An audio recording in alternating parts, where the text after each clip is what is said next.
Hello, everyone. Good afternoon. We're just a couple minutes in. We're going to give everyone a little bit of time to still figure out the Zoom link. So let's go ahead and give everybody a minute or two. Amanda or Aaron, do you guys know if somebody's in the other chat just in case as we still try to make this transition over to the Zoom registration link?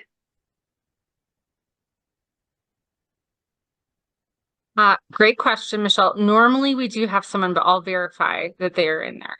Okay, thank you.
Okay, it looks like people jumping on is kind of slowed down a little bit. We're about 36 people in, so we'll go ahead and get started. So welcome to PDPPC for July. I am Michelle. I'm one of the co-chairs for those of you who may not know who I am, and I'm going to go ahead and facilitate this meeting this afternoon, so welcome. I want to start with everybody should be registered with their own Zoom link. That's our attendance. But for any of those of you that are on the phone, if you want to go ahead and come off mute and identify yourself for attendance, please go ahead and do that now.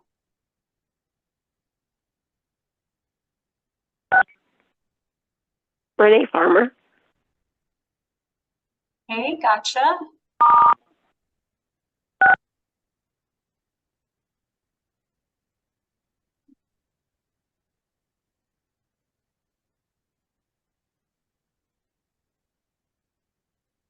Any other folks that are on the phone that want to unmute yourself and tell us your name for attendance purposes?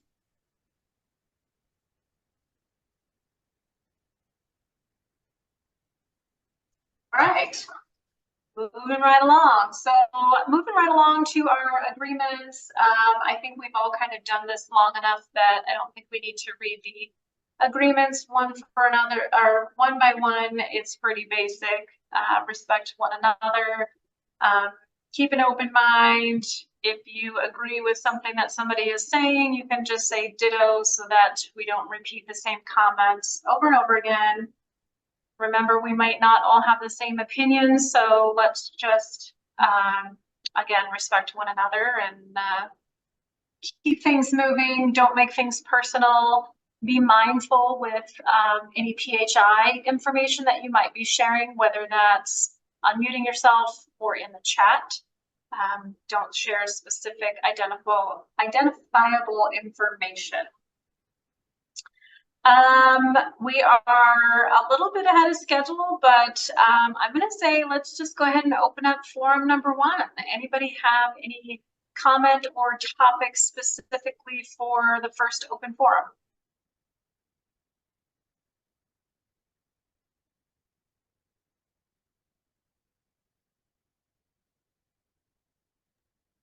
Hey, Alejandro, you've got your hand raised. I've got you in there. Anybody else want to put your name in the chat, raise your hand, or come off mute to get your name in the queue?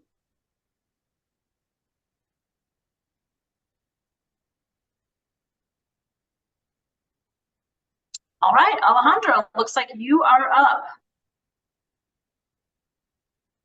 Michelle, excuse me. Yeah, so I just wanted to just quickly announce that, well, first, for those who don't know me, I'm the Senior Account Manager here for PPL. And just wanted to announce that, unfortunately, this will be my last PDPPC meeting. as I'm taking another opportunity, and will be leaving PPL. So just wanted to express my gratitude to you all. Thank you for all your patience and for being such a wonderful group of folks to work with. So I'll be here till the end of July at PPL. So if you need any assistance, or if I can be of further assistance to any of you all throughout my last week here, I'd be more than happy to do so. So thank you.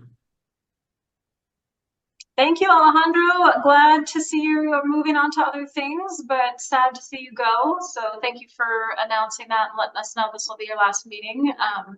You'll be missed. Appreciate it. Any other ideas, thoughts, comments for open forum number 1?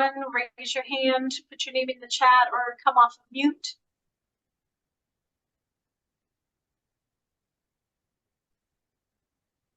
Since we're running very much ahead of schedule, I'll throw something out there. Since this is our official first PDPPC meeting following the final implementation of the case management redesign, I'd love to just hear from some participants what you've kind of seen in the last couple of weeks in this transition, good, the bad, the ugly, with regards to the case management shift. Anybody have anything that they want to offer up? Nathan. Hey there. It sounds like what I'm about to share is probably exactly what you were just requesting, the personal experiences with case manager interactions and so forth. Well, as far as getting to the objective, it did occur, thank goodness. As far as by the rules and regulations, the process is supposed to be, I don't think it really took place. In the event that I had reached out for assistance and did get assistance with contacting through the last meeting here and the representative for case managers, getting a contact from our case manager agency to address why I didn't have any documentation for producing a working budget in time to actually do it. Fortunately, I'm well trained on it. I was able to do it anyways, but the process is supposed to be, we're supposed to get a monthly allocation and a task worksheet, and then we utilize that to produce budgeting. What ended up happening was the case manager agency had already submitted their own produced budget, and as a result, there was quite a lot of money that would have been left on the table by that budget for 2 reasons. 1, however they produced it, and 2, the fact that they produced it based on the budget that existed previously before the adjustment was made this year. And so we were looking at leaving something like, if I would have let that ride or didn't know any better, between $3,000 and $4,000 on the table for not a very large budget. So yeah, that hurts. Yeah, the monthly allocation is somewhere around a little over $2,000 for that account. So that was nearly twice the budget monthly. That would have been a huge amount of money.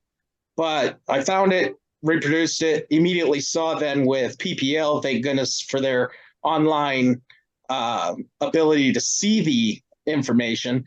And then I saw that even the budget I just produced was about to submit would have been still quite a bit short of utilizing that allocation, and not at 100%, but at a reasonable percentage that allows for some reserve.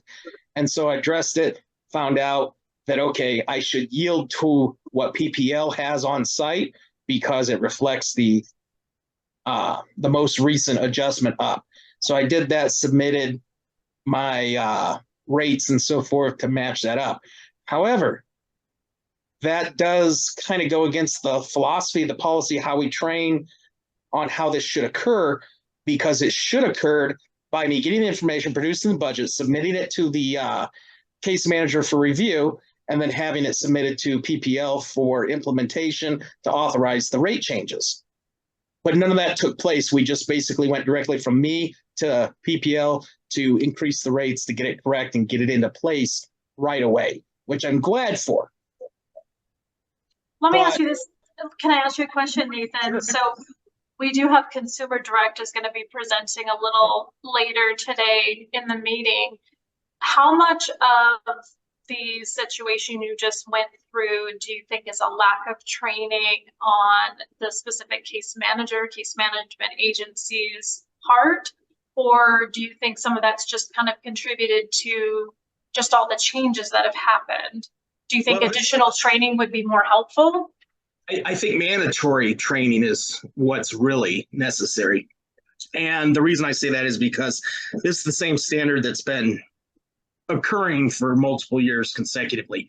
Having said that, we do always get to the objective of having, well, actually last year, our budget did leave probably $2,000 or more on the table.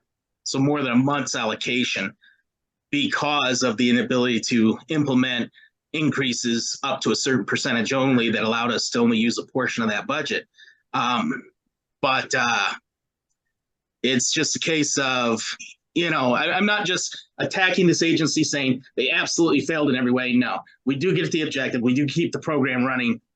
But of course, as an AR, my responsibility is to make sure that the needs of the client are being met and that also my employees are being compensated in the way that they should be, especially for excellent performance of their duties and being reliable. And the fact that I know that my client is alive today because of two instances that this this caretaker has interacted with and gone above and beyond to ensure the well-being of this client. So whatever compensation can be had for this person is absolutely warranted. And so that's my objective there. So it was disheartening to see that this person could have been compensated $2,000 more last year. And this is their only source of income. And so it definitely would be, even the raise that we gave them towards the end for 3 paychecks was significant to their well-being, you know, on a monthly budget.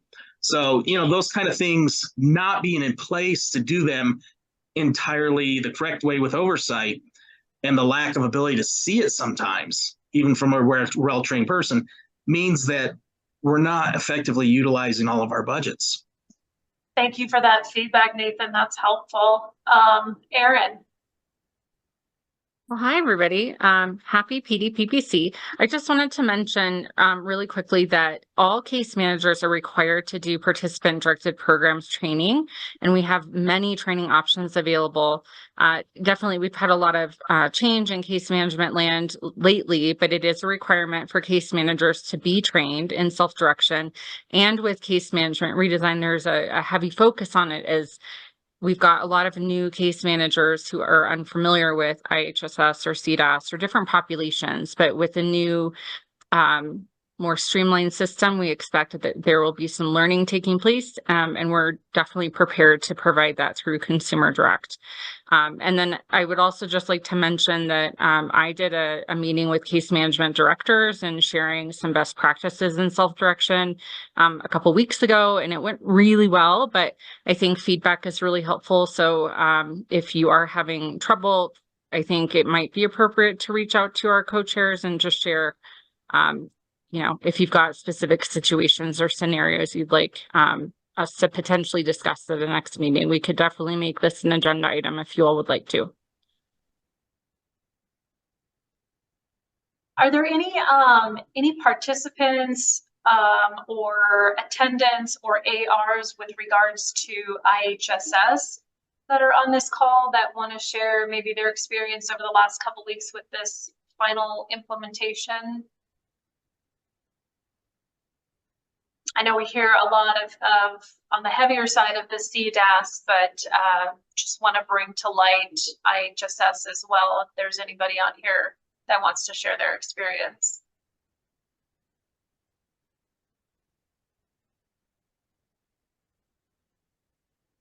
Okay, well, I'll share mine personally. I'm not quite as far as Nathan is. So a couple weeks after this transition, I am my son's attendant for IHSS, and he is up for renewal. I have to say that I'm very impressed with the case management agency that we were assigned to. The case manager reached out to us pretty promptly to get his annual reschedule or to get it scheduled so that we wouldn't have any lapse in coverage.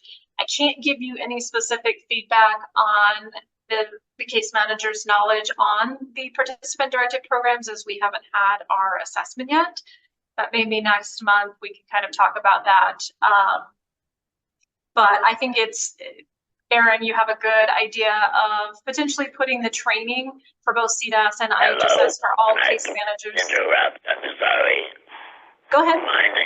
I can barely talk, but my name is Ron Eller and my wife Tracy is on the phone. I just wanted to let you know because my talking only lasts for a minute. So just to let you know that we are here. Okay, thank you. Thank you for checking in. Thank you very much. I appreciate it. I'm sorry to bother you. No, you're fine. Thank you. Thank you. Okay, talk later. But yeah, I think maybe I'll talk with the other co-chairs. I think it might be a good agenda item to discuss the level of training that case management is receiving with regards to both programs, to make sure that as we move forward, there aren't too many snafus, or, you know, we don't want to leave money on the table or have anybody without services that they desperately need. We got just a couple more minutes left here in this open forum. Just one last call if anybody has any topics or suggestions or comments that they would like to throw in on this first forum.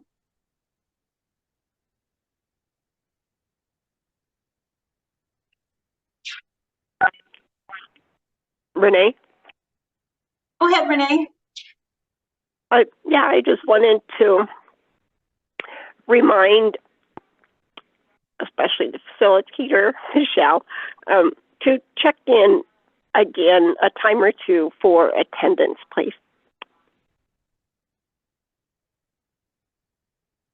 So, I'm sorry, say that again. Check in for attendance timer? Yeah, for attendance later in the meeting to see if anybody has joined the meeting.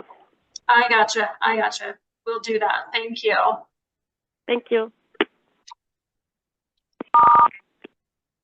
Hi, real quick, I joined just briefly after you began. Robin Parmenter. Thank you, Robin. We got you. Thanks, guys. Tracy, Ron, and Tracy were on the phone. I can't talk. I'm sorry. We got you, Ron and Tracy. Thank you. You very much. I'm sorry to bother you. No, you're not bothering. You're good. Thank you very much. Okay, so next item up is the meeting structure, topics, and presenters. So co-chairs, we met, and I know we talked about this a little bit at the last PDPPC meeting. Sorry, it's been a long day already. About just the structure of the meeting, the topics that are presented, and the presenters.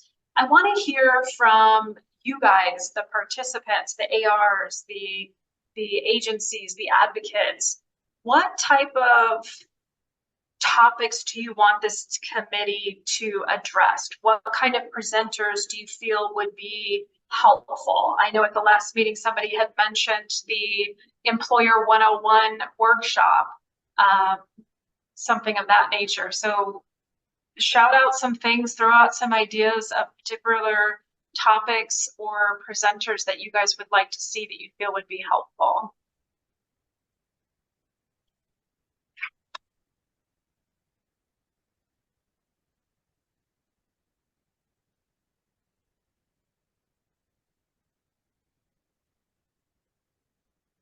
Is there anything specific? So like with CDASS, again, mentioned at the last meeting, the Employer 101. I know a lot of you guys have been doing this for a long time. Nathan, you were able to handle a situation due to, you know, your experience and knowledge, which is great. But for anybody that might be new on here, newer to CDASS or even new to IHSS, do you feel comfortable? Do you feel like, you know, having more training topics? Do you need more check-ins from the state on things that are happening within case management or Medicaid in general?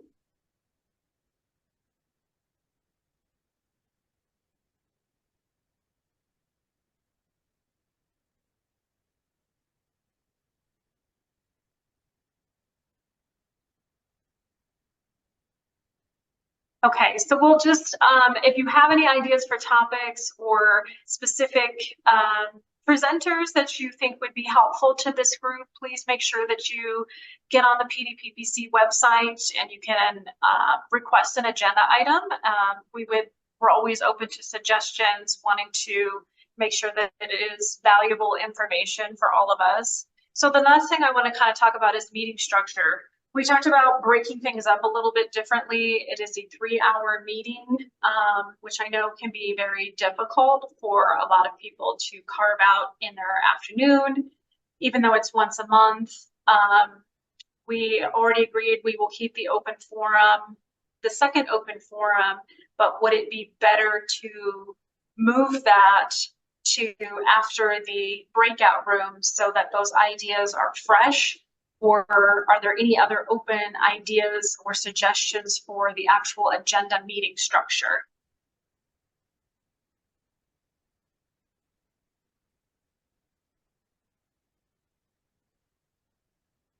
We've got a quiet group today. Erin, go ahead. Well, hi. Hi again. Sorry, let me lower my hand. I always forget to do that on Zoom. So, I guess one thing that is like kind of late breaking news that does maybe impact this meeting is at the department, we've been asked to really simplify and streamline any of our stakeholder engagement meetings, as we've got a lot. I mean, some of you are with us multiple times a week. And so for PDPPC, as we have been meeting for 3 hours every month for as long as I can remember in my Medicaid history, which is well over 10 years now. But that being said, our leadership has asked us to make this meeting either happen less frequently or with a smaller time frame. So for example, either we have a quarterly meeting that's 3 hours or a monthly meeting that's 1.5 hours. And so my apologies to the co-chairs for just like blurting this out right now. We just found out about it a little bit ago. But I'd like to hear from the group to see what your thoughts are. And this is really to make sure that the department staff can be mindful of all of your time as well as all of our time.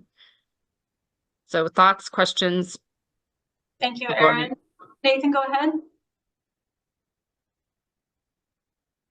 I was actually just about to kind of jump in about the same thing, because looking at your agenda on screen, I was noticing the difference.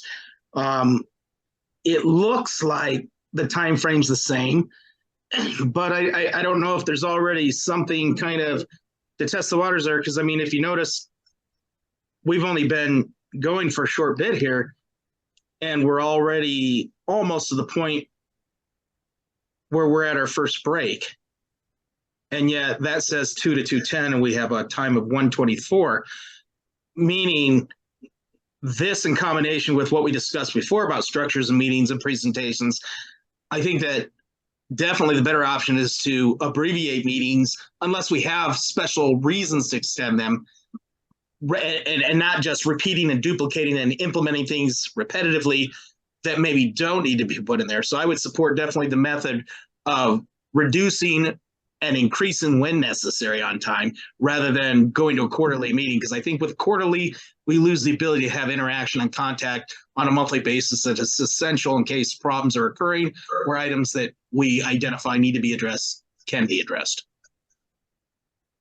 Thank you, Nathan. And I'll jump into it. I would say I would agree with that. I think we need to keep the frequency of monthly, but if we're more mindful about our topics and who we're bringing in as presenters to make sure that it is really valuable information and not just, hey, I want to come in here and tell you there's no update. We can leave that stuff off of the agenda, which is probably some of the redesign of the agenda that you've seen. I want to make sure that everybody has that platform to speak, to be heard, to ask questions, to give suggestions, but I think that we could definitely go down to 1.5 hours. And if there was a specific hot topic, we could extend as necessary, as Nathan mentioned. Any other thoughts or questions for the department with regards to the frequency and the length of meetings?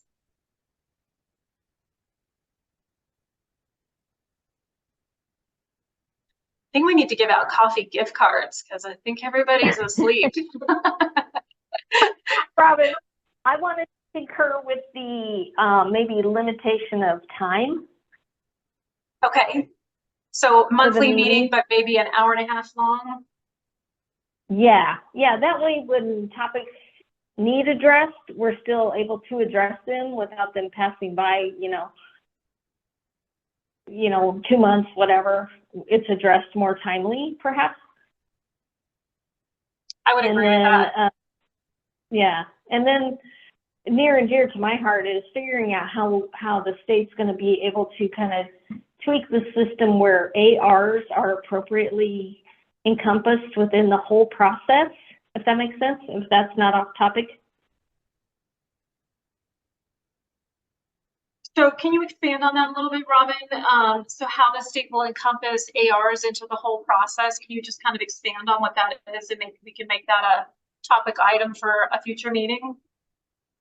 Okay, specifically as an advocate for my adult son, who's now into the adulthood track, in order for him to, and he's at a higher level, for him to receive his services, he has to have the AR, right? That's part of the process. However, the AR is not compensated at all. So the portion of the funding that Cole receives goes back to the AR, because who's going to volunteer? Honestly, you're going to volunteer all this time and training and recapping when the plans change and the budget changes just out of the goodness of your heart. And I think that's somewhat of a disability disconnect, if you will, because if he goes away, then if Cole is unable to find someone else on his behalf, then I guess he's not eligible to participate. That seems a little disconnecting, if that makes sense. I think that makes really good sense. Thank you for that expansion on that. Erin? See you, Michelle. So one thought I had, and so I'm going to just put on my parent hat for like a tiny minute. And I feel like with Community First Choice or CFC coming, it's very exciting in parent land. Like CDASS for kids, totally groundbreaking, right? We're headed to a new territory where we will have self-direction available to anyone who needs it, who demonstrates the medical necessity piece, which is really exciting. But there's a huge disconnect about like what is necessary to know, like what is CDASS, and I feel like in parent land, we often hear, oh, there's a meeting you can attend. It's the PDPPC and you can learn about CDASS. And the reality is this is not the meeting you learn about CDASS. So we at the department need to figure out ways to work with our training vendor and case management and get the word out in other places than this meeting. And so if we can really work on streamlining and saying like, hey, yeah, this may not be the meeting you learn about CDASS, but if you go here, this is the next, I don't know, orientation or something like that. So my team is committed to help with that and to make sure that we've got good information going out to folks. And that might be in lieu of or in addition to this meeting. So I would just highlight that if there's stuff that we want to discuss here, we still have the topic request form and we can definitely talk about it in this meeting. But I think this is a little bit higher level than the what is CDASS 101. So happy to elaborate if needed. Thank you, Erin. I think that is a valid concern. I mean, even for myself, as a parent, former case manager, well-versed in IHSS, there's still a lot that I have to learn for CDASS. And it's that same question of where's the best place to go to get that information? Not necessarily coming to this meeting, but having another avenue. And maybe that's something that could be further addressed a little bit later with Consumer Direct when they jump on it, if they've got their own specific laid out presentation, but maybe talk about what Consumer Direct can do for essentially what's going to be a new population coming into the world of CDASS as well as IHSS. Thank you. Okay, any other thoughts or comments or specific areas? It sounds like most people are going to be in favor of going monthly for less time, an hour and a half, but we will discuss putting that to a vote to see if we can get that. Erin, is there a time frame that the department is looking to simplify the stakeholder engagements? Hey, Michelle, great question. So because this is a collaborative, that we have informed our leadership that this is not our department or our decision to make, but we need to bring it to the group to have dialogue and discussion and a decision made from the members. So ultimately, I think we would like to come back with, and maybe it's next month, I don't know, but we'd like to be able to make a transition by like August or September, if at all possible. And then I'll just add, some prior things that are still kind of on the table that we haven't discussed would be potentially having an in-person meeting occasionally. Like, we haven't gone there, and that's not out of the question. It's just it hasn't really been discussed at that level. So I think if we were able to make a decision either this meeting or next, that would be ideal. Okay. I wonder if it would be helpful because I know we're still in the middle of summer and there's people on vacation, things going on. If we could, in preparation for the meeting in August, put out some additional material along with the agenda that says a certain agenda topic item is going to be vote on open topics or open items, such as the length and the frequency of the meeting, whether we do the in-person, kind of give some brief information that people will have prior to the meeting. But I think if we can put that on the agenda for August and actually vote on it in August during the meeting, I think that would be helpful. I don't really foresee a reason to drag it on for months and months. It's either one way or the other. Does anybody else have any other thoughts with regards to voting on particular items like that? Nathan? I concur with that position. As I just reviewed today, our document that shows the currently qualified members for voting, which, as we know, requires attendance of 3 meetings consecutively and then not missing more than 3 meetings in a row to lose that. We only have 17 qualified voting members right now. That's obviously something to do with attendance being down. So if we wait around for everybody to conclude or finally qualify who wants to vote, we're never going to get these issues handled.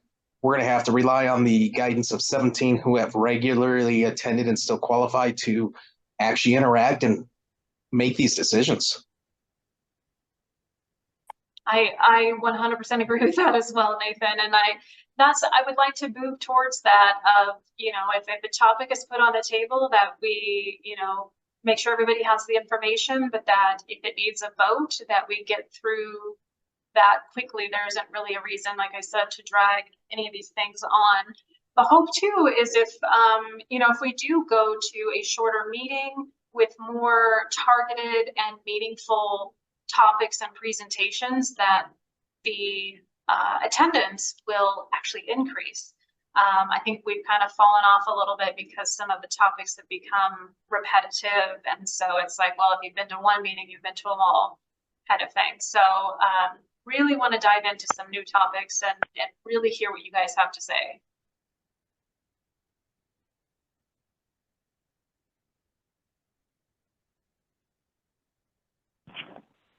Okay, we are moving along quickly, and just for you, Nathan, I'm sure you saw when we were talking about the agenda, there is a 15 minutes that's not accounted for, which is why it looks like we're moving towards the break faster than we are. So just FYI on that. Bobby, go ahead. I just had a thought that maybe if people looked at the agenda before the meeting and they kind of had in their head what we were going to discuss, that might help us have a more robust discussion. I agree. And I think, again, going to more meaningful topics, discussions, presenters to increase the attendance, to increase the conversation and the engagement, I think is the ultimate goal. So that's why I'm hoping to get from you guys that are regular attendants, have a regular attendance to this meeting, what needs to be said, what needs to be heard, what needs to be addressed. Again, the agenda topic link is in the chat. If you don't feel comfortable saying something here, please submit that to the co-chairs. Our information is there as well. We'd love to hear what you have to say and any suggestions you might have. Nathan?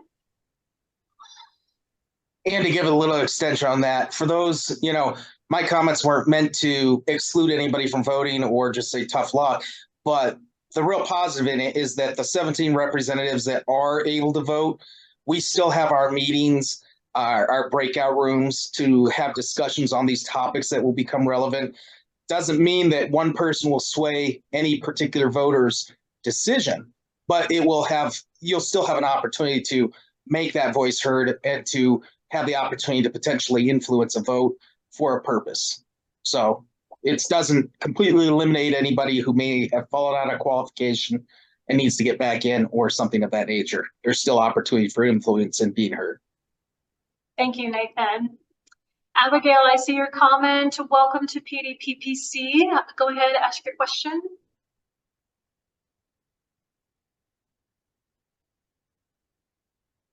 Not sure if you're talking, Abigail, you might be on mute. Can't hear you. I was on the wrong screen. My name is Abigail, and this is my first meeting, so I'm excited to be a part of this. I've always wanted to learn more and be part of it, so thank you. And this is a very silly question, but fundamental, and I've always wondered, if I'm an IHSS, or if someone's an IHSS full-time parent caregiver, and they're live-in, are they considered consumer direct? That person in themselves. Okay. And Well, then anyone else in addition to that, correct? So if you are you talking about you're a parent caregiver under IHSS? Yes. And I'm also starting a respite agency, so there's a couple things going on. But yes, that's this question.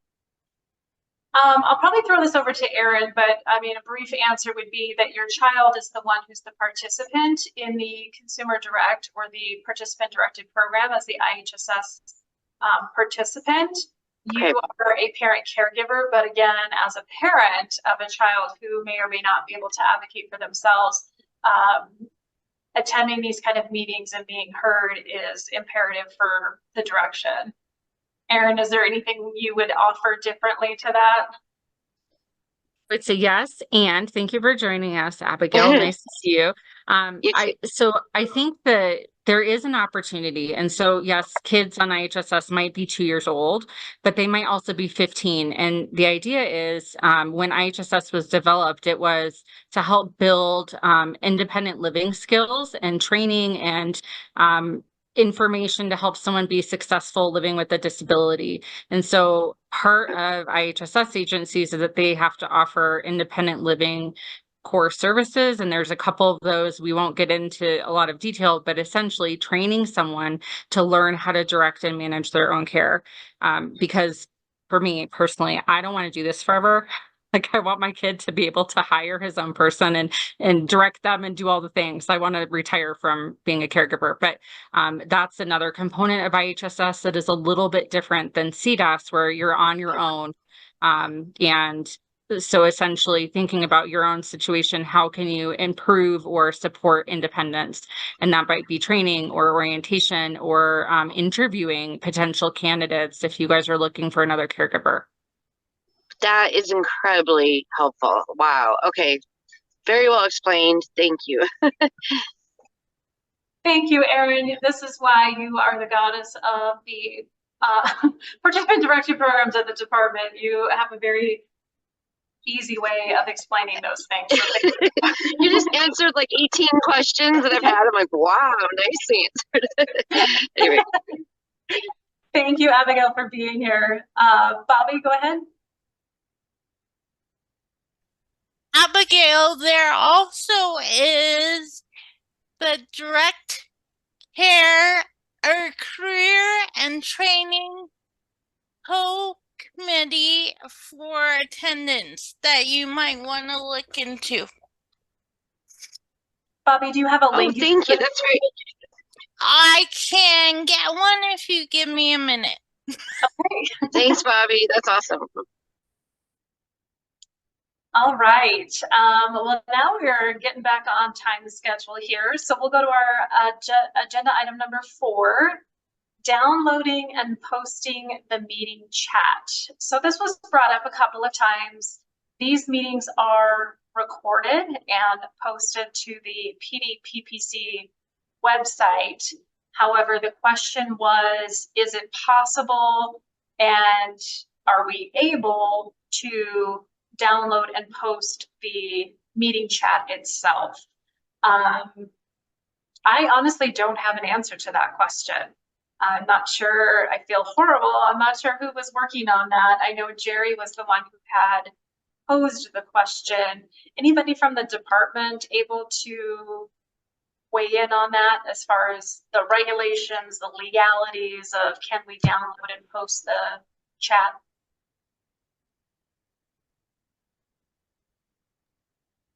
I can jump in here. I'm trying to find my hand raised and I can't find it, but I'll just jump in. Hi, everyone. This is Jessica. As it relates to the chat, I think part of the answer to this question is it depends on what the group wants to do. I think it's important to know some specifics about what this would entail so you guys are fully informed and feel good about a decision that you make. So some of these things are, one, chats aren't typically posted for stakeholder meetings within the department. This doesn't mean that it can't be, but it's not our most common practice.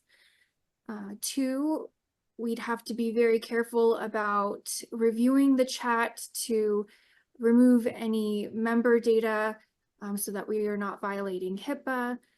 It doesn't happen very frequently that you all share very specific PHI, PII, but just to be extra sure that that doesn't happen. And then the third thing, which we've learned recently, is the chat that is pulled from Zoom includes all of the messages that everybody who's logged online can see kind of in that main chat window, but also any direct messages that people send to each other. So Zoom has the functionality for example, me to message Danny and have that conversation be between us, but it will show up in the chat transcript. So I think knowing these things may help you think through the decision a little bit more. And I believe I would speak for my team when I say we would definitely support what you guys want to do in regard to this choice. Jessica, would you know if, since it does, the transcript captures direct messages between folks on the meeting, does it also capture in the transcript any messages that are shared during the breakout rooms? Good question. So any messages that are shared during the breakout rooms actually show up in the main chat window. So you may have noticed, like if you're in a breakout room and you think you're just messaging the group, it's actually going out to everybody, which isn't always a problem, but I know for the members only group that might not be something you guys want to do. The direct messages, I don't know for sure, I'd have to confirm, but I would assume that it's the same, that it would also during that time show up in the transcript. Okay. So here's my thought process on this. We kind of talked earlier about, putting out some additional information prior to the meeting for August, and then putting up a few items for vote that we can, put them up and vote for them or vote not for them, whichever way the meeting goes or the voters vote, and take them off the table So with regards to downloading and posting the meeting chat, what I would like to do is kind of condense those things that Jessica has highlighted and put that to a vote for next month's meeting, making sure that all voting members understand if we do vote in favor of downloading and posting the meeting chat, that we're mindful of member data, PHI, PII, recognizing that direct messages would also be included in that transcript. And then given that information, I think we could vote on that. Bobby?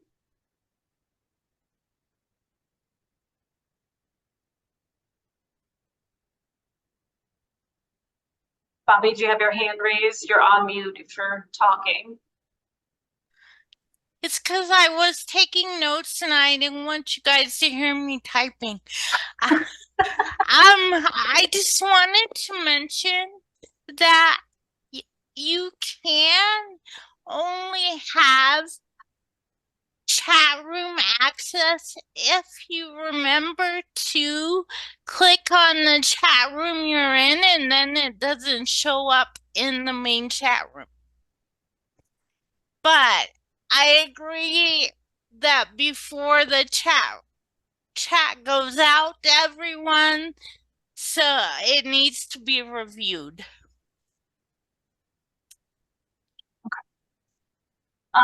So kind of going back to the voting thing, I just want to hear if anybody has any comments on specifically putting, so right now I've got, I think, 4 items that during our planning meeting, we can discuss and put on the agenda for next month, specifically to vote on.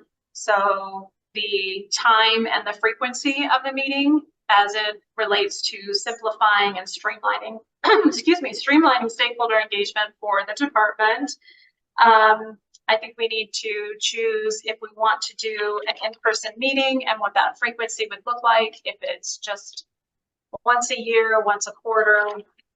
And I lied, I only have 3 things. And then, of course, we can vote on downloading and posting the chat and keeping in mind what all that entails. Any thoughts on any of those 3 things that I will take to the planning meeting and put to a vote next month?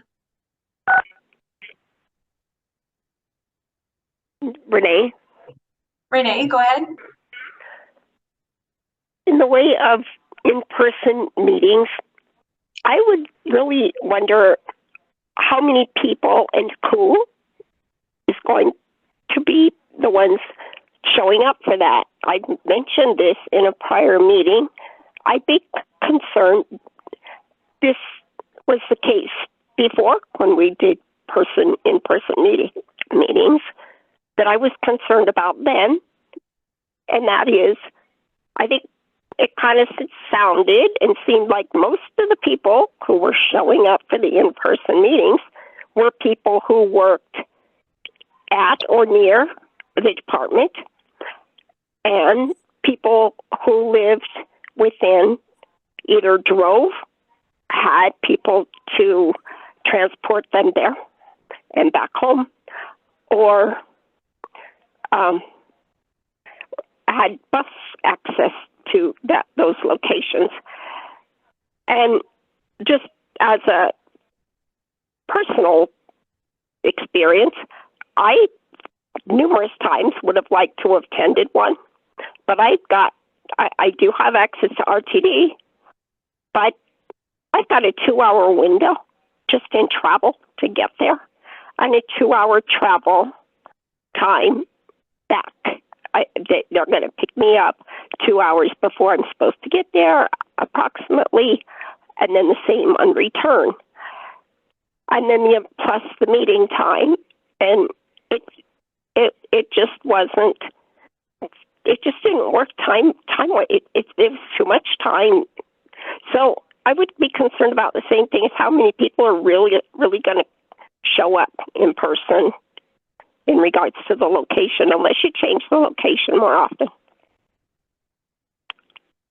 Thank you, Renee. That was really good feedback. I think, and you have brought that up before. I think others have shared that same concern of location, lower attendance, you know, who's going to show up, how many people would actually show up. I know we did talk about being able to still offer the virtual option during an in-person meeting, but I think it could potentially limit access to this meeting for some. But that's the kind of good information and feedback that I think we would like, so that we can put all that together and, like I said, hopefully put that to a vote next month, and have a decision one way or another.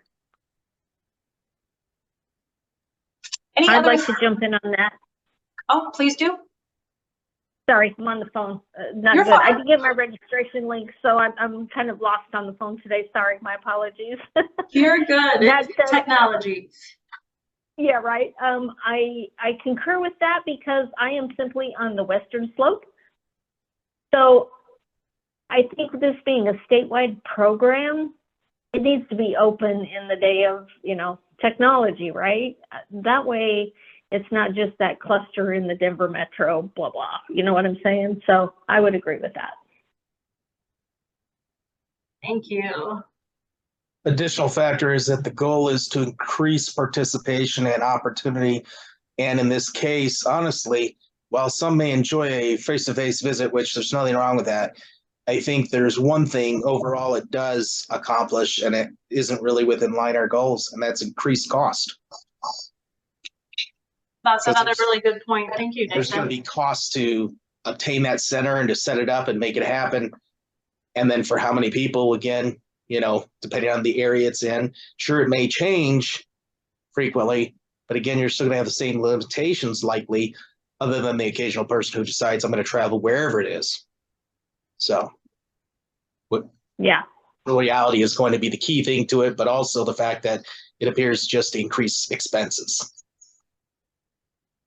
Thank you, Nathan. Thank you, Renee, for both of your feedback. That's good information.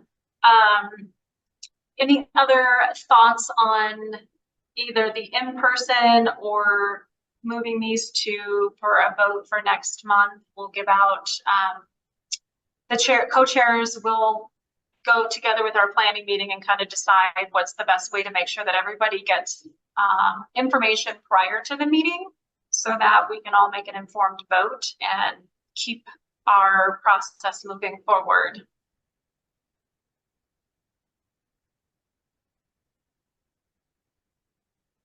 Okay.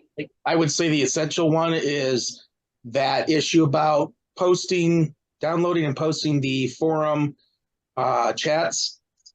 It's essential we have an actual discussion in that meeting prior to putting that to vote if we choose to, because the danger we might face is that we have I don't know if we have a smaller representation or a greater representation right now in the voting body of members who would be attaining the group that is sometimes kept, you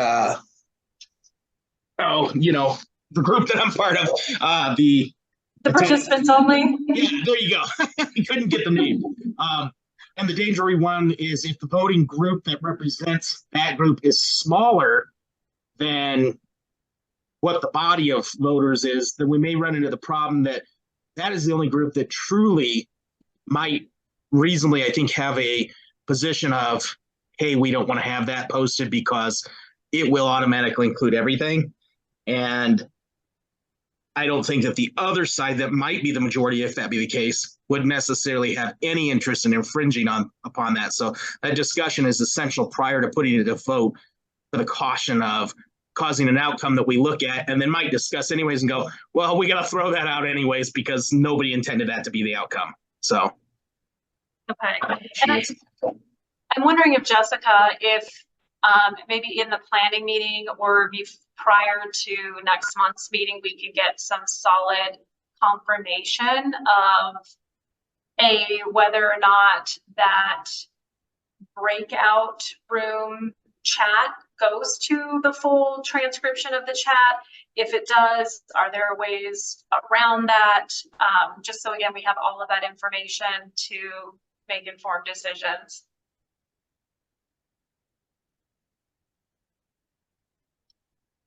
All right.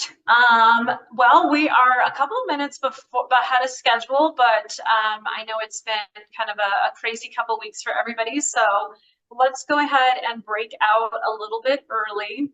We'll go ahead and take a break. We'll come back at 2:10 and get started in our breakout rooms. So do what you got to do. Get some coffee so everybody wakes up a little bit. Take your potty break, and we'll see you back here at 2:10.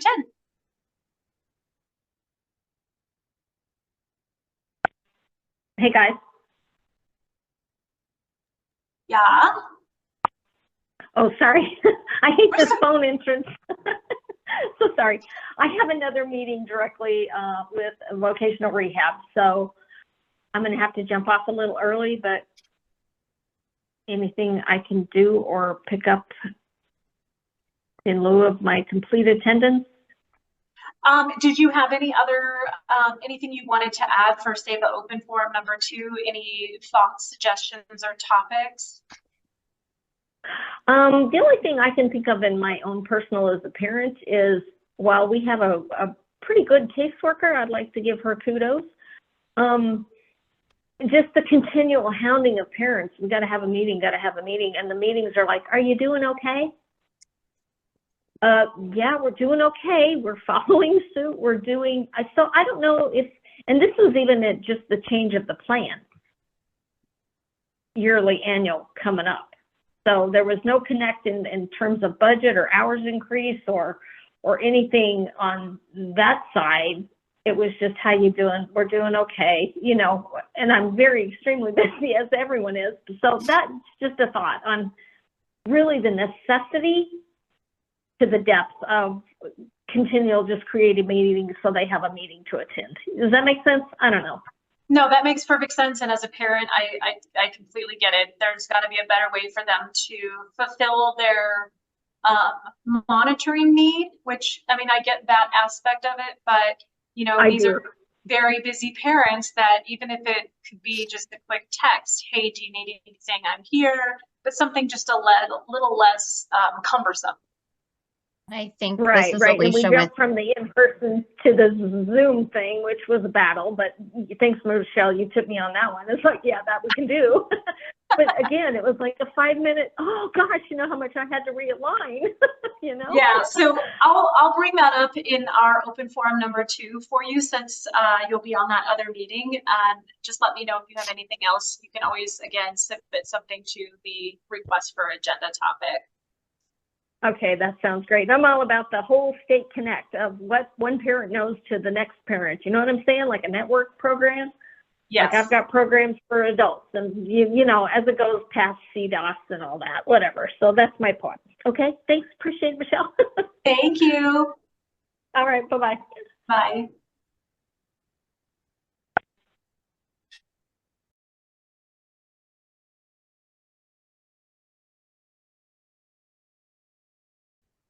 Welcome back, everybody. I hope everybody got up, stretched, got some vitamin D, maybe some caffeine. We are ready to go ahead and head off to our breakout room. So go ahead and join the breakout room, and we'll see you back here in about 30 minutes. Okay, Michelle? Yeah. I was just gonna tell you why I have mush brain. I was in a developmental disabilities meeting this morning for the governor. So yeah, I have mush brain. You're fine. No worries. Okay. I think we all have mush brain. So, all right, let's head off to our breakout rooms, and we'll see you back here at 2:40. Hey.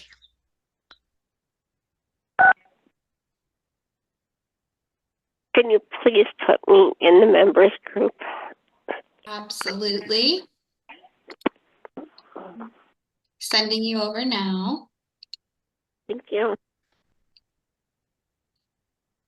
Anyone else who needs assistance getting into a breakout room, please feel free to unmute yourself and I can get you sent over to the right room. Hi, this is Sarah. Can you put me in the IHSS agency group? Absolutely. Thank you. Mm-hmm.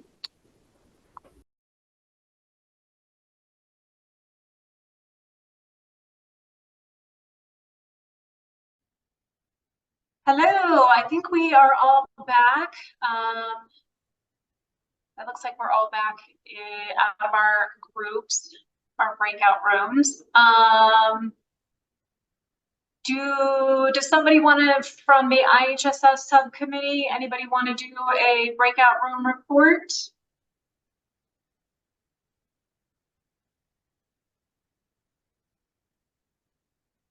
Sounds like you guys had robust conversation and everybody's excited to share.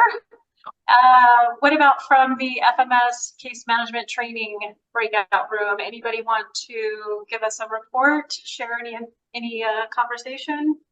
Sorry, real quick, I'm gonna jump in. I hogged the whole IHSS room dialogue, and so I feel like I should have to present a little bit. We discussed the discrepancies around who is supposed to fill out shared responsibilities plans for IHSS. In the memo from when we combined the forms, it said the agencies providing the services, and then somewhere else now it says the case management agencies are supposed to be filling them out. So we're going to look at that. And then we were just discussing how this transition to CFC is going to look with case managers, or how they get services once it's not tied to a waiver. I think that was the bulk of it. Okay. And then we are moving towards Kurt. Kurt, are you on here? I don't know if I saw you. Michelle Kurt's not with us today, so I think he'd have to update the group about this next month. Okay, gotcha. Thank you. I appreciate that. I think that the concern of what the CFC transition looks like with case management serving members who are not accessing waivers is a valid conversation and concern as to how that might impact members that are already accessing the participant-directed programs, new members accessing the programs. I think it's going to come with a lot of changes. I hope to have a lot of conversation prior to implementation of community first choice, so that we hopefully don't have as many hiccups as it felt like we did with case management redesign. I think the members, participants have been through a lot in the last year, which has created a lot of anxiety, distrust, anger, frustration, loss of services, when I know the ultimate goal is to have the least amount of impact on the members that are accessing the services, but it doesn't always happen. So thank you for bringing that up, Lauren. I appreciate that. And who do we have here from Consumer Direct that's going to be presenting? Hello, everyone. My name's not correct in the Zoom. I go by AM, O'Malley Miller, and I have to fix that. I'm not sure. I tried to, but I'm not sure if it's just been a while since I've used Zoom. My name's AM. I'm the regional director, and I oversee Colorado, the Colorado program. I am here on behalf of our new director, Carolyn. She's not able to join us today. She's actually in training because she is brand new to the company. So we brought her to our Montana HQ this week, and she's there all week in meetings. And so I'm here to represent her. And then I also have two of our other key personnel here with me today. Carly Christensen, who is our information and assistance lead. I don't know, Carly, if you want to come off camera and just wave. She's lost her voice, so I'm going to be doing her part of the presentation as well. There's Carly. Hey, Carly. And then we also have Adele Castillo, who is our CDASS and IHSS liaison. Hey, Adele. Hi, everyone. Yeah, she has her voice, so that's good. Okay, I'm going to go ahead and share my screen. And I just want to preface by saying that a lot of these first couple of slides will probably be review for some of you, because I really want to just start from the foundation and really just talk about what CDCO does in Colorado for Colorado programs. And then we're going to go into a overview of Adele's new role and the information and assistance program and how we're developing that. So I'm going to go ahead and share my screen. All right. So Michelle, are you able to see that? Everybody else? Hopefully I'm just asking. Yes, I can see everything. Okay, great. Awesome. Thank you. So yeah, again, welcome. Just going to start briefly by talking about who we are. We always start with our mission, vision, and values. So we are here to provide care and support to people in their homes and communities. And our vision is to help people live the life they want. And our values are respect, integrity, service, and excellence. So just an overview of CDCO. You know, many of you know this already, but we are the training and support provider. We help people learn and plan their own care. So we work in partnership with the FMS, the financial management service providers, with case managers, IHSS agencies, and the Colorado Department of Healthcare, Policy, and Finance to help people join as members of the consumer-directed attended support services and in-home support services programs. I like to say those acronyms out loud every once in a while, just to remind myself, because there's so many acronyms that fly around. CDCO peer trainers use different ways of teaching, so everyone, no matter their background or challenges, can learn how to manage their own care with confidence. So these are some of the services that we offer. So we do provide training to member and authorized representatives. We provide ongoing support for CDASS and IHSS participants. We provide provider trainings, case management trainings, and have a lot of education and tools for recruiting, hiring, training, and managing attendance. That's going to grow with the information and assistance services, which are rolling out very, very soon. So I'm going to hand it over here to Adele, who's going to talk about a few more resources around support and education for CDASS and IHSS. And I'll be your Vanna, Adele. So All right, thank you. I'll try to just move it forward when you're ready. Okay, sounds good. Yeah, so like AM mentioned, I'm going to be the CDASS and IHSS liaison here at Consumer Direct. So I just wanted to talk a little bit more about my role. I will be helping communication between all parties, which will include the case management agencies, members, IHSS agencies, and FMS contractors.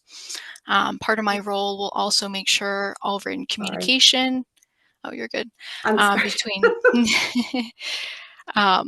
with CDASS and IHSS information is just consistent and accessible across multiple platforms for everyone to access. I will also be working on updating all those parties regarding any changes in CDASS and IHSS rules, regulations, and any policies. So as the liaison, I'm also going to be the main point of contact for any updated materials that need to be sent out. I will also assist with resolving any complaints or escalations for members, and then also just increasing community involvement and knowledge of the programs, and attending any meetings as needed or requested for the parties involved. And then if you could go to the next slide. Yes, I'm going to talk a little bit about the resources we have available for members to self-direct. So our CDASS resources, that includes information on policies, rules, regulations, protocols, processes, prior authorization, and bridge information for case managers. We also have information for members on the CDASS basics, background check process, FMS information, protocols, processes, peer training, and also the attendant directory resources. And then if you could move to the next slide, thank you. And then lastly, for IHSS, we have additional resources by working with the members enrolled in the program and their authorized representative. So we'll provide them with the tools needed to complete enrollment and any follow-up services. So we'll also provide the resource guides, tools, forms, and any relevant IHSS information.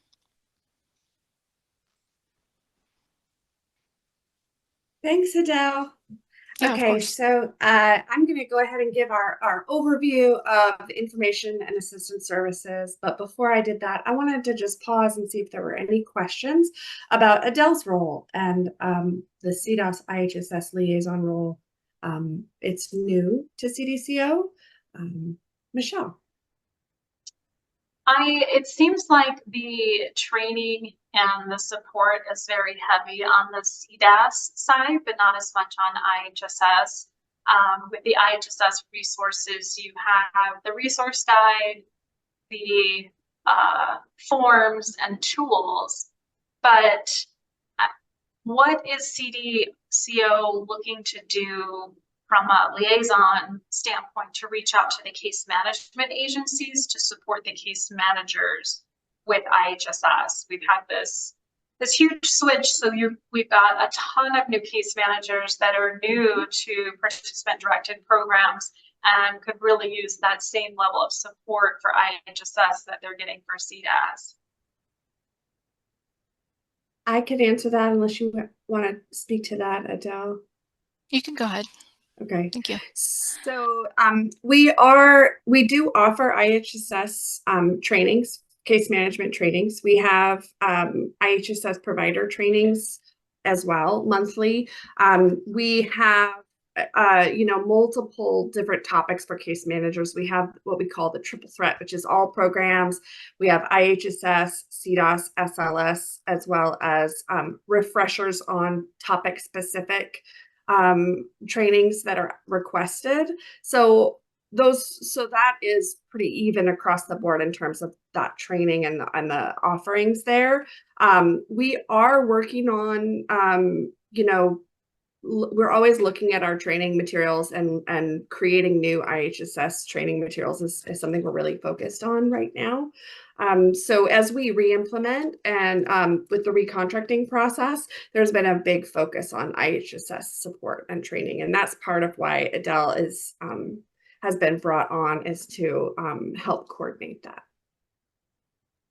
So as the contracted training coordinator for Colorado, I understand that HICPUF carries a certain level of responsibility of monitoring mandatory trainings, but what is CDCO doing to ensure that these case managers, case manager agencies, or even providers are actually attending these mandatory trainings? Because I can tell you right now, that's not what we're seeing out here. We're seeing pure chaos. So how are you going to combat that to ensure that these case managers are actually participating in that mandatory training? So what we do is we report to HICPUF the registrants who attended the whole training, who left early, who didn't show up. That's what we do, is we report that back to HICPUF. Unfortunately, we can't. We're limited in our ability to, once someone registers, at that point it's up to them whether they attend, and then we do duly report on that every month. Thank you. Okay, if there aren't any other questions, I will go ahead and talk about information and assistance, which we're super excited to share. What are INA services? So information and assistance services are here to help folks manage their care when they desire or need extra help. So that's key, because this is a program that is voluntary and that folks can self-refer. So these services provide support that match each person's needs and preferences. We develop an individualized plan for them with a hands-on relationship with an INA coordinator. And then, of course, the purpose of this is just to provide additional support to people in Colorado, and to receive the best services with CDASS and IHSS. This means, it could mean giving them advice that fits their needs, sharing helpful information, tips and tricks, helping them learn more about what it means to self-direct, and offering support to make decisions easier. This is on top of the training that we provide, and it's on top of the support that they get elsewhere. So it's just another layer of support in those areas. So this is just sort of a high level look at, I guess, the menu of options for folks who are entering into INA programs. So, helping folks understand, expand their understanding of self-directed services. We all, this is a way of helping to meet people where they're at, going to a training, passing your assessment, all of that is great. Sometimes you still need help. And so that's what that is intended for. Helping members find an attendant to hire. This is a big one. I know that this is a huge hurdle for so many people, is finding and recruiting and hiring attendants. Guiding members through the hiring process. There's a lot of steps to that process, and so the INA coordinator would be assisting them through that whole process. Helping members decide how much to pay their attendants, helping them schedule their attendance, helping decide, and assess whether their attendants are doing a good job, and assessing their performance, and providing guidance on how to train them, and lots more. So, we're working now to develop strategies to get the word out, and that's part of why we're presenting on it today to this group, because we're really hoping that people will take advantage of this program. It's brand new in Colorado, so in some ways we are still figuring out the shape of it. We have we have a lot of deliverables around it. We have the guidelines, but I think we're going to be learning a lot as we get started with this program. So we're recommending it to members to help folks manage their own care, resolve problems before they happen, resolve problems before it becomes a crisis. And this support can be so crucial, ensuring other self-direction stakeholders, like case managers, IHSS agencies, and family members don't have to take on more than they should either. So just another layer of support. And yeah, so the coordinator is really there to help that member, empower them, improve their self-advocacy skills, get better care, and reach their goals. And, it's just a great resource for getting the most out of services. And, we've talked a lot recently about, who's a good candidate for INA. And I think that this is something that we're going to continue to look at and evolve in how we define that. But members who really just want to feel more confident and in more control of their care, INA services are a great choice. Whether members are new to self-directed care or want to make sure they're on the right track.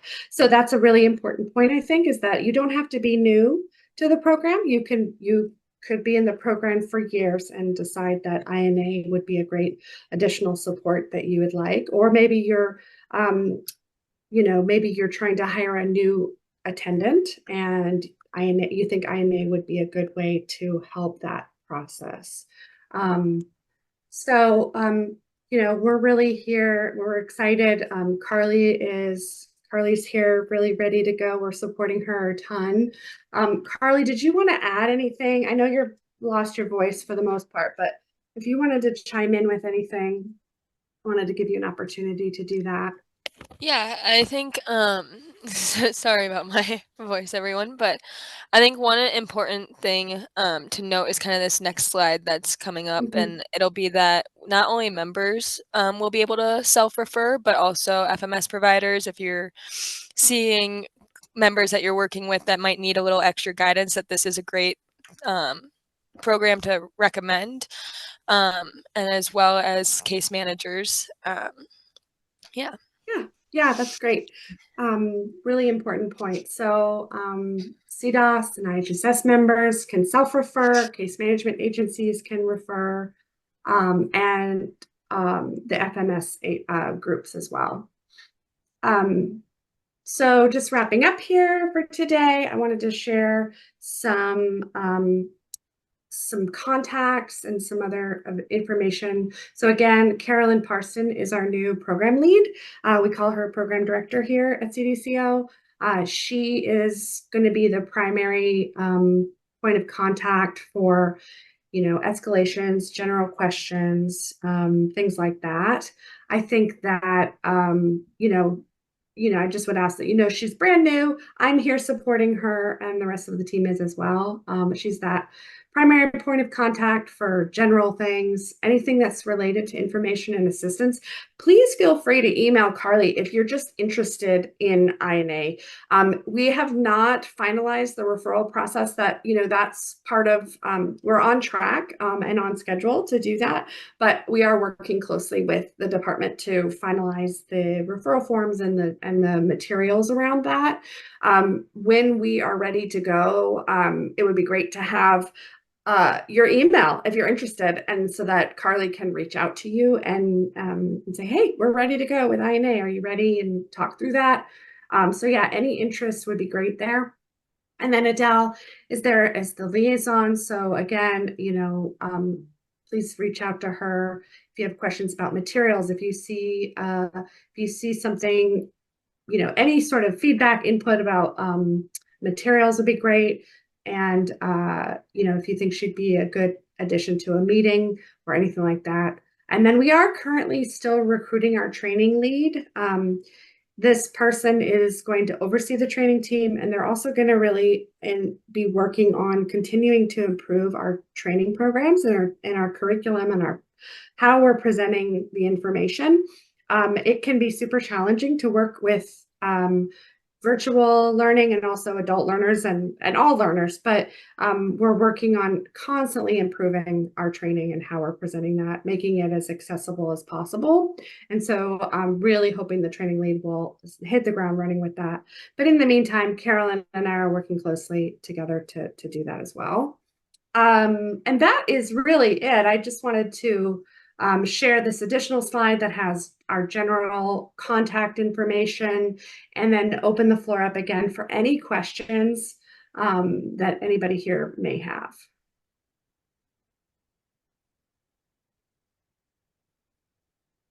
Yeah, Michelle.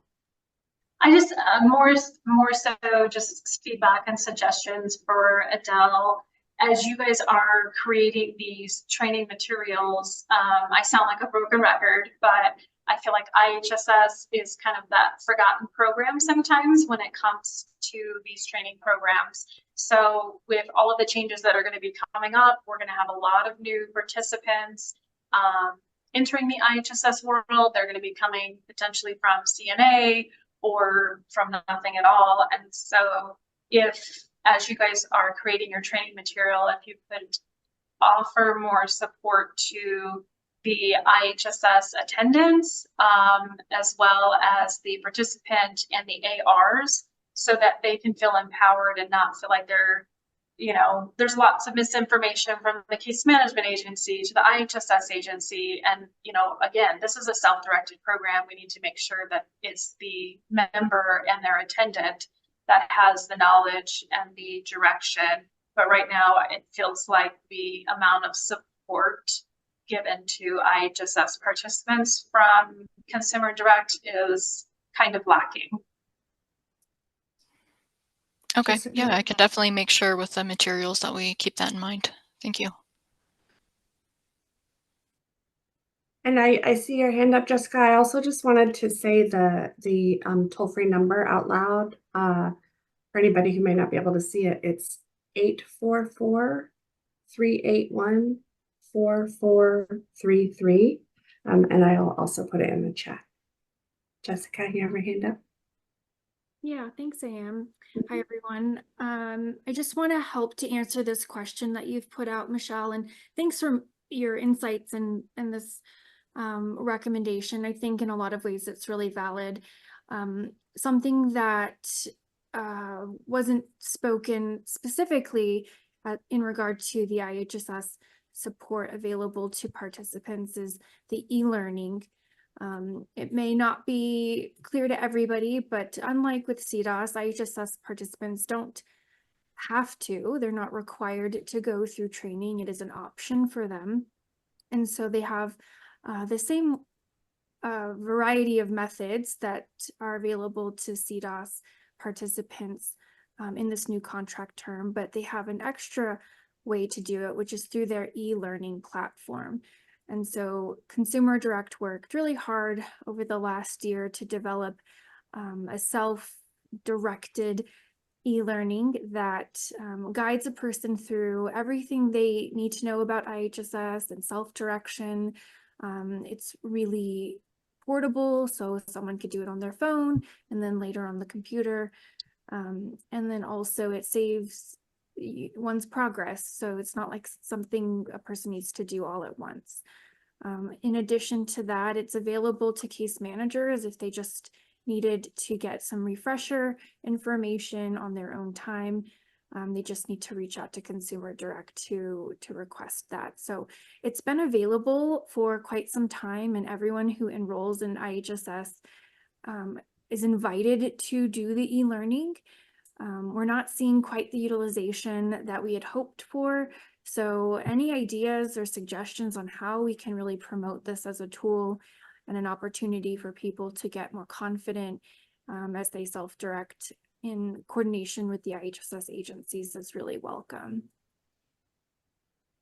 And then of course, throw it out there, Employer 101, maybe a little bit heavy on the CDASS stuff for sure, but I think there's a lot of really good information there for IHSS participants as well. And that's equally open to not just participants, but agencies, case management agencies, and just the general community who's interested in learning about self-direction. I hope that was helpful. Yes, thank you. And I'm gonna be thinking about some suggestions. How can we make this more not relevant, but more raise the awareness that this is available. I didn't know about the IHSS e-learning. Mind you, I've been part of IHSS for a number of years, but I think it could be something that would be very helpful to new or even current IHSS members, participants, ARs, things like that. But yeah, I'll do some brainstorming as well as to how we can bring the awareness that there's a place for people to go.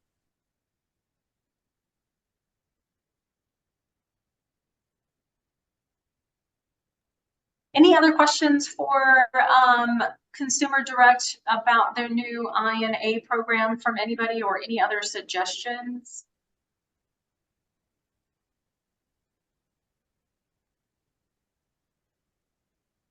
Really appreciate everyone. And as you can see, I was able to fix my name. So that's a win for the day. We all got to take the little wins where we get them. Yeah, absolutely. If it's as simple as being able to change your name. That's right. Okay. Any further information from Consumer Direct? Anything else you want to, as finalizing words? I did just throw the contact information in the chat, our phone number, website, email, or general email, as well as the specific emails of the key personnel. And yeah, we are open. We're really open to feedback around all things. I mean, trainings people want to see, you know, ways that we can develop and improve.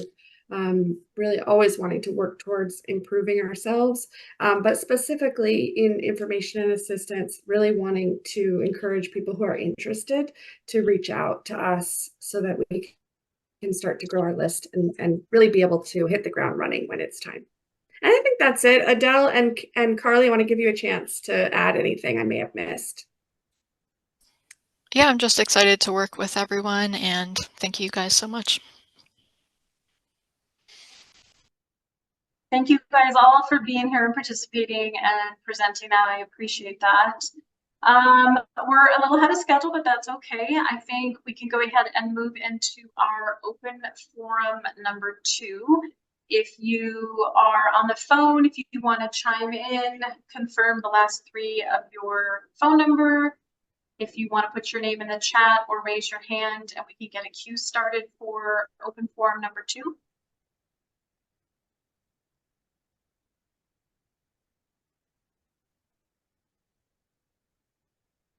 Danny, I've got your hand. Anybody else want to get in the queue, have something for open forum? Remember, those of you on the phone, go ahead and unmute. Let us know the last 3 of your phone number. You can also put your name in the chat if you've got something that you want for open forum. Renee? Got you. Okay, Danny, let's go ahead and get started with you. Renee can go first. I think we typically let the members, department goes last. So go ahead, Renee. Just trying to be. Attendance? Okay. Anybody else? I just want to put that out there again, to take attendance more than just at the beginning of the meeting. I will do that. Renee, I apologize. This is my first facilitating meeting, so thank you for that reminder. Yes, thank you. This is Carrie Easton. I didn't get put on the attendance, I don't think, from Chanda Center. Okay, thank you. Yep. Anybody else on the phone that needs to chime in for attendance real quick, since I kind of missed that part, I apologize.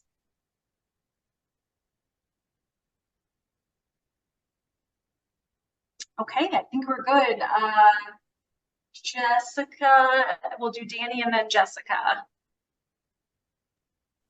Thank you.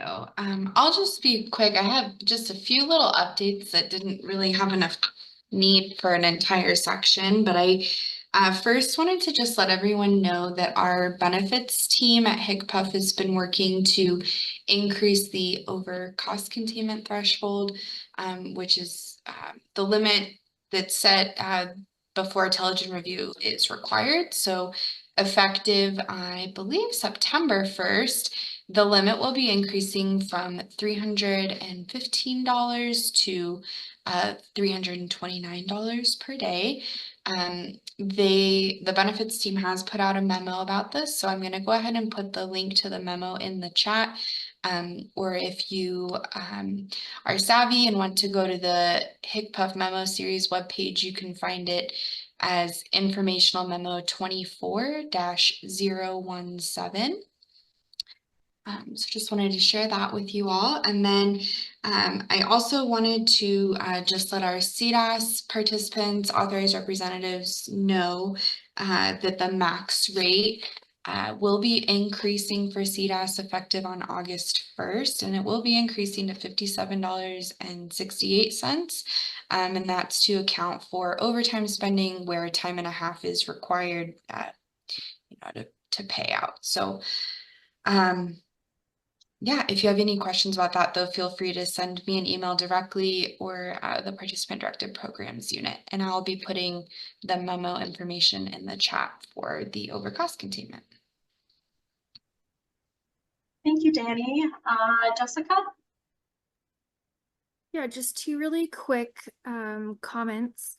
One of them kind of a request. So I did broadcast during the breakout rooms that I was incorrect in saying messages that occur during the breakout rooms stay within that room. They don't like broadcast or get added to the main chat. So for those of you who may not have seen that, do know that that is the case. We're still going to confirm whether it ends up in the chat log, so more to come there. And then the second thing is I am aware that even though we got the snail mail out late-ish last week, it didn't make its way to everybody, so apologies again for that. I think what would be really helpful in this regard is any of you who are on the snail mail list who have not gotten your packet yet, if you could just send us an email or call me directly to let me know when you get it. I think that would help us identify a date that we need to have the department absolutely get these packets out. ensuring that you all get them before the meeting. So I will put the email address in the chat, and then my number is 303-866-3504. And I think anyone who wants to be on the snail mail list, I don't know, we've made this invitation for quite some time, but it's always out there. If you want to be on the snail mail list, just let us know and we'll get you added. Thank you. Thank you, Jessica. And then we had a topic request from a participant that had to go off to another meeting.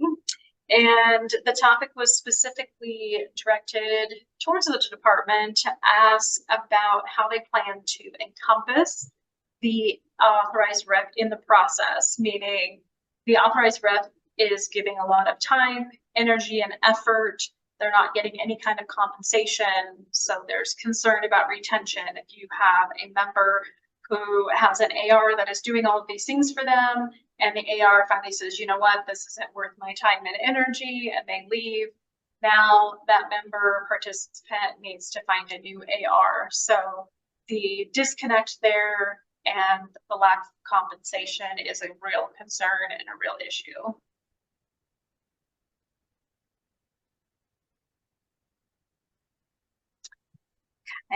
Anybody else want to chime in, or does anybody from the department want to address what I just said? Sorry. Oh, no. I can look into it to bring it back for a future meeting. I don't think that there's much discussion that we can have about reimbursing an authorized representative, as that is a federal law, not something that we really have any choice in. But if there's other discussion that's needed surrounding, I don't know, ways to support authorized representatives that maybe aren't financially backed, I think we could open that conversation up and try to get some feedback from the group or other authorized representatives who have some input. Would that be preferred? I think that's a good opening conversation. If, looking at that federal law, are there other ways for us to support the AR? I think it's something we should put on the agenda as a topic to have a good conversation about. Nathan? Yeah, I'm curious about what you just said. Let me ask this question first. Maybe this will clarify. Is Medicaid not the state insurance? Yeah, that's a great question, Nathan. Because you just said this is a federal regulation, and if this is a state program, I don't understand how federal can dictate to the state of Colorado that you cannot have a stipend or a compensation for this position when that is left to the state. Yeah, that's a great question, Nathan. I'm happy to speak to that a little bit, just for everybody too, because I think that government policies can get really complicated. So yes, the Health First Colorado is Colorado's state Medicaid program. That being said, though, our Medicaid regulations are ultimately governed by the federal government. So I think we hear about this maybe with other policies, but you might be familiar that oftentimes federal regulations or federal laws trump state laws. So even if something could be allowed in a state, the federal government ultimately has the authority. And that's similar when we're talking about Medicaid. Within the state of Colorado, we do have the authority to make certain rules for our Medicaid programs, but the federal government ultimately governs what we are and aren't allowed to do with those rules. And so we only have as much flexibility as the federal government allows us to have. And this is one of those policies that they have governed, and our Medicaid waivers are ultimately permitted under Americans Disability Act, which is a federal act through our 1915C, and I can try to find some information just to share what the federal rules are and where anybody could find more federal rules, so you can see kind of how it flows down to the state level. If that would be helpful, we could bring that next month too. That would definitely be helpful, because the perception that the federal has direct oversight over the Medicare program is pretty easy to understand. But the contributions and things also come from the state of Colorado and the citizens of the state of Colorado. And without something being exactly reserved constitutionally to the authority of the federal government, they do not have absolute given rights to govern that for the state. Therefore, inherently, those rules and regulations are lying within the state of Colorado and its government. Now, if we yield to them and give them rights, then we may have to expressly remove those rights in order to remedy that situation. But it would be interesting to see that track and find out where the opportunity to affect that is. Yeah, and I completely agree with you, and I'll just throw it out there that it all comes down to the money, Nathan. Because we get a federal match to be able to put these programs out. So in order for us to be able to afford to put the programs out, we have to comply with the federal government, who is essentially paying half for all of these programs. Because I'm sorry, I'm right there with you, Nathan. I'm listening to what you're saying, and I agree with you. But it really does come down to how it's funded. And I do recognize that funding issue and its classical influence that federal government uses, also not only in insurance but also in education, that they utilize that to influence. However, sometimes in that track record too, we do find, if you want to call it the loophole or the exception, where they do not have actual authority or they're exerting wrongful influence. And this really is kind of a small topic.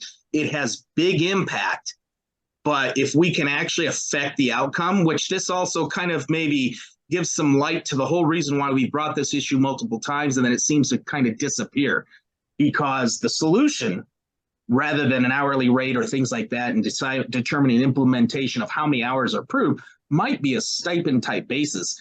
And I suspect therein lies at a beginning where we might find the authority and ability within those rules and regulations to make that exception. So that's the next possibility, I think, is. Yeah, I like that. And I think that what we can do is next month, we can just bring some of the rules and regulations forward as an agenda topic, just to kind of show everybody where they can find them. And then if you guys are interested in making a recommendation for us to explore further, I think I can also just put that in the chat. Happy to go that route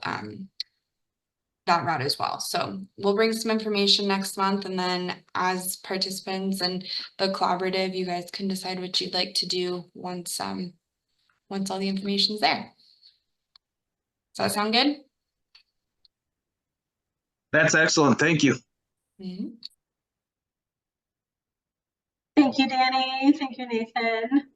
Anybody else have anything that they want to bring up for this second open forum?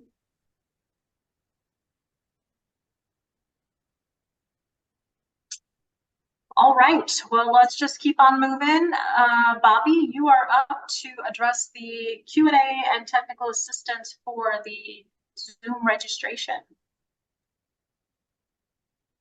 Hey, Michelle, that's me and Bobby. That was no worries. That was meant to be kind of like a post-meeting opportunity for people to get some of their questions answered about the registration process, or have us walk through with them that a little bit more, so we can help resolve some of the issues around that. So I think you can help to close us out, and then anyone who wants to hang on the meeting is welcome to do so, and Bobby and I will work with you about registration issues. So if somebody's having registration issues, though, are they on this meeting? I don't know. We haven't, I spoke with Nathan before the meeting, so I know he was having some trouble. And Nathan, I don't know if you want to still hang on.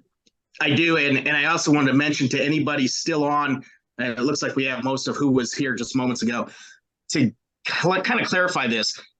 This is the opportunity that you may want to stick around for, just in case you think you're even having difficulties getting logged in, because I'm a longtime member, and while I've been able to find ways to get in, and fortunately got a quick response today, I have to admit, in the last 3 months, I've not been receiving the actual link to log in, which is unusual. And Jessica has probably rooted it to a problem, something to do with the calendar and the old meetings still showing up on my calendar and as a series and saying that they're canceled, even though I've previously removed them. So she's going to be offering some assistance on how to clear that up and get that out of there so that hopefully my problem now goes away. So if anything that may seem similar to that might be a problem for you, I'd highly recommend you stick around, because we've heard a lot of discussion about difficulties of getting into the meeting by some members.